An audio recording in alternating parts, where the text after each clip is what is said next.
Hello viewers, Manoj রান্নাঘর YouTube চ্যানেলে তোমাদেরকে নতুন আরেকটা রেসিপির ভিডিওতে স্বাগতম। আর আজকের recipe mix veg chicken curry. তো কিভাবে এরকম শীতের মরশুমে নানা রকম সবজি দিয়ে চিকেন বানানো যায়, তো তোমাদেরকে আজকে সেটাই দেখাবো। আর এরকম হেলদি অ্যান্ড টেস্টি রেসিপির জন্য চ্যানেলটা সাবস্ক্রাইব করে পাশে থাকবে। যারা আমাকে চেনো না, আমি মনোজ, আর তোমরা দেখছো মনোজের রান্নাঘর ইউটিউব চ্যানেল। তো চলুন শুরু করি আজকের recipe mix veg chicken curry. তো সবার প্রথমে সবজিগুলো আমি এখানে কেটে নিয়েছি, দেখতে পাচ্ছেন গাজর, আলু, ক্যাপসিকাম, টমেটো আর পেঁয়াজ। আর অবশ্যই এরকম ডাইস কেটে নেবেন। এবার এখানে আমি নিয়ে নিয়েছি কিছুটা পেঁয়াজ পাতা, একদম ডাইস চপিং কেটে নিয়েছি, এই দেখতে পাচ্ছেন একদম ফাইন চপিং করে।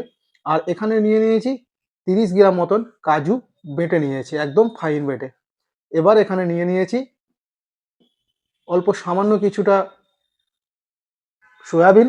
আর এখানে নিয়ে নিয়েছি, যে দেখতেই পাচ্ছেন একদম ছাঁট চিকেনগুলো যেগুলো হয় সেই ধরনের চিকেন, একদম গলা মেটে স্টমাক, লিভার সব কিছুই আছে। তো চলুন এবার শুরু করব ভিডিওটা।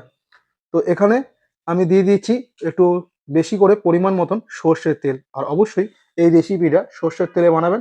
এবার এখানে গাজর আর আলুগুলো আমি একটু লাল লাল করে সুন্দর করে ভেজে তুলে নেব সবার আগে। আর সবার আগে সব সবজিগুলোকেই আমি ভেজে তুলে নেব। তো চলুন একটু লাল লাল করে আমি সবজিগুলো ভেজে নিই। এই যে দেখতে পাচ্ছেন আমার এখানে আলু আর গাজরটা লাল লাল করে ভাজা কমপ্লিট হয়ে গেছে। তো চলুন এবার তুলে নেওয়া যাক।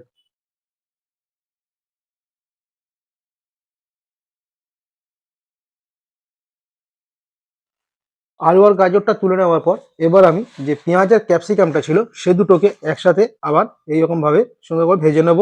আর সেম প্রসেস, লাল লাল করে একটু ভাজবো। আর অবশ্যই ক্যাপসিকামটা একটু কাঁচা কাঁচা ভাব থাকবে, এই যে দেখতেই পাচ্ছেন সবুজ ভাবটা রয়ে গেছে। তো এই সময় আমি তুলে নেব। আর অবশ্যই যখন ভাজবেন গ্যাসের ফ্লেমটা হাই হিটে রাখবেন, তাতে তাড়াতাড়ি একটু ভাজাটা হবে। গাজর মানে গাজর আলুটা লো হিটে ভাজবেন, আর পেঁয়াজ ক্যাপসিকামটা আপনি হালকা হিটে ভাজবেন। এবার হালকা হিটের মধ্যেই আমি দিয়ে দিলাম এবার চিকেনটা। চিকেন আর সয়াবিন একসাথে দিয়ে আবার একটু ভালো করে এটাকে নেড়ে চেড়ে নেব। এবার তার আগে আমি কিছু মশলা এখানে অ্যাড করে দেবো, যেমন হচ্ছে স্বাদ মতো নুন, হাফ চামচ হলুদ, হাফ চামচ লঙ্কার গুঁড়ো, হাফ চামচ জিরের গুঁড়ো, হাফ চামচ ধনের গুঁড়ো, আর এখানে দিয়ে দিচ্ছি হাফ চামচ কাশ্মীরি লঙ্কার গুঁড়ো, অবশ্যই এটা রঙের জন্য। এবার সব মশলা দেওয়া আমার কমপ্লিট হয়ে গেছে। এবার সুন্দর করে এটাকে নাড়তে হবে, একটু কষাতে হবে চিকেন আর মশলাগুলোকে। এবার সবগুলো মোটামুটি 2 থেকে আড়াই মিনিট আপনারা এইভাবে কষিয়ে নেবেন। এবার আড়াই মিনিট কষানোর পর আমি এখানে দিয়ে দিলাম যে কাজু পেস্ট আমি করে রেখেছিলাম, সেই কাজু পেস্ট আর অল্প সামান্য পরিমাণ জল বাটিটা ধুয়ে এর মধ্যে দিয়ে দিলাম। এবার এটাকে সুন্দর করে নাড়তে হবে, এই যে দেখুন এইভাবে কষাতে হবে ভালো করে সুন্দর করে সবগুলো। খুব সুন্দরভাবে যতক্ষণ কষাতে পারবেন ততটাই আপনি খাবারের টেস্ট পাবেন। তো এবার যখন আমার মোটামুটি 3 থেকে 4 মিনিট কষানোর পর এর মধ্যে আমি দিয়ে দিলাম 100 গ্রাম টক দই। টক দইটা দিয়ে অল্প সামান্য বাটিটা ধুয়ে আবার জলটা দিয়ে দিলাম। এবার দেখুন, এবার টক দই দেওয়ার পর আবার মিনিমাম 3 থেকে 4 মিনিট এইভাবে কষাতে হবে। এইভাবে 3 থেকে 4 মিনিট কষানোর পর আমি দিয়ে দিচ্ছি আলু আর গাজরটা এখানে। আলু আর গাজর দিয়ে আবার আমি এখানে মোটামুটি 2-3 মিনিট ভালো করে কষিয়ে নেব। আমার এখানে 2-3 মিনিট কষানো হয়ে গেছে। এবার আমি এখানে দিয়ে দেব কেটে রাখা টমেটোটা। টমেটোটা দিয়ে দিলাম। এবার টমেটোটা দেওয়ার পর এইভাবে নাড়তে হবে। আর একটা কথা, আপনারা অবশ্যই ভিডিওটা পুরোটা ওয়াচ করবেন, তাহলে অনেক কিছু জানতে পারবেন কখন কোন সবজিগুলো দিতে হবে আর কখন কোন সবজিটা না দিলেও চলবে। এবার আমি এখানে 2 থেকে আবার 3 মিনিট কষার পর এখানে দিয়ে দিলাম স্বাদ মতো জল। যে পরিমাণ মতন জল দিলাম এই কারণেই, এটা একটু মাখা মাখা হবে, তাই দেখতে পাচ্ছেন জলের পরিমাণটা একদমই কম। এবার ঢাকনা দিয়ে আলু আর গাজর সেদ্ধ হওয়ার অপেক্ষায় ছিলাম। তো আলু আর গাজর সেদ্ধ হয়ে গেছে কি না দেখি চলুন। এই যে দেখুন আলু আর গাজর সব সেদ্ধ হয়ে গেছে। আর চিকেন তো আগেই সেদ্ধ হয়ে যাবে, কারণ চিকেন তাড়াতাড়ি সেদ্ধ হয়ে যায়।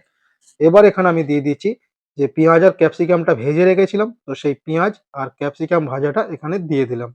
দিয়ে এবার একটু ভালো করে এটাকে মিক্স করে নেব সবগুলোকে একসাথে। গাজর, আলু, টমেটো, পেঁয়াজ, ক্যাপসিকাম সব একসাথে এই দেখুন কত সুন্দর মিক্সড করে নিচ্ছি। এইভাবে সুন্দর করে বাড়িতে বানান এই শীতের মরশুমে। রুটি, পরোটার সাথে খুব ভালো লাগবে এবং ভাত দিয়েও খেতে পারবেন। এবার আমি এখানে দিয়ে দিলাম পেঁয়াজ পাতা যে কেটে রেখেছিলাম, সেই পেঁয়াজ পাতা কাটাটা অবশ্যই এখানে দিয়ে দিলাম। আর একদম গ্যাসের ফ্লেমটা একটু হাই করে দিয়েছি গ্রেভিটা একটু টাইট করার জন্য। তো কেমন লাগলো আজকের ভিডিও অবশ্যই কমেন্টে জানাবেন। যারা এখনো পর্যন্ত চ্যানেলে সাবস্ক্রাইব করেননি এরকম নতুন নতুন রেসিপি ভিডিও পাওয়ার জন্য আপনারা অবশ্যই চ্যানেলটা সাবস্ক্রাইব করে রাখুন, কমেন্টে জানান কেমন লাগলো, আর ভিডিওগুলো অবশ্যই বেশি বেশি করে শেয়ার করে দেবেন যাতে আপনার আপনজন, আপনার বন্ধু বান্ধব সবাই এই ভিডিওগুলো দেখতে পারে আর আপনিও তাদেরকে এইভাবে সুন্দর সুন্দর রেসিপি বানিয়ে খাওয়াতে পারেন। তো চলুন, দেখা হচ্ছে এরকমই নেক্সট আর একটা ভালো ভিডিওতে। ততক্ষণে যেন সবাই ভালো থাকুন, সুস্থ থাকুন। Tata, by.